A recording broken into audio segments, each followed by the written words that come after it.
Magandang umaga mga kaibigan. Ngayong araw ay ang temperature ay 4 degrees. Malamig kahit magandang panahon. Yung mga garden dito sa likod bahay, wala na o nangamatay na. Kahit yung mga bulaklak doon, nangamatay na. Kasi malamig na ang panahon.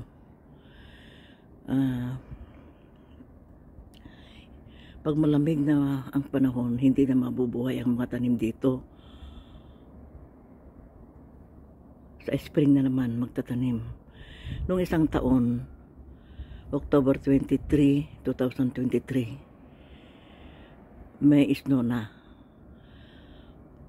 Snow ng October. Ito, giniginaw na ako mga kaibigan. Malamig andito ako sa deck. Kinukunan ko ang ang view dito.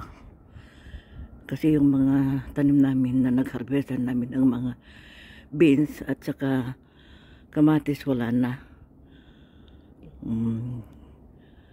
Hindi na mabubuhay ang mga gulay dito sa labas.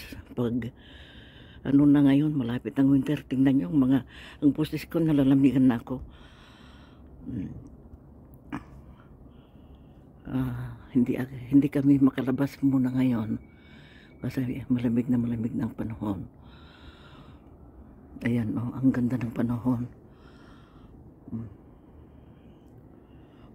Nilalamig na ako.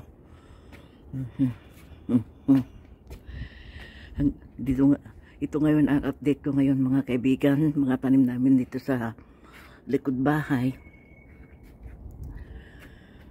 Hindi naman mabubuhay ang tanim dito sa labas. Malapit nang mag-winter. Malamig na. Malamig. May hangin pa. Sa maagang pagtatanim next year, dapat palang March, may seedling ka na doon muna sa garage. At pag April na, pag wala ng snow, pwede nang magtanim.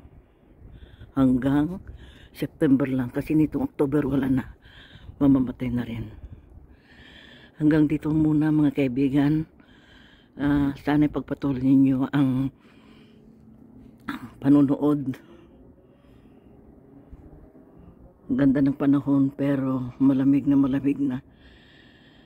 Maraming salamat. God bless us all. Thank you.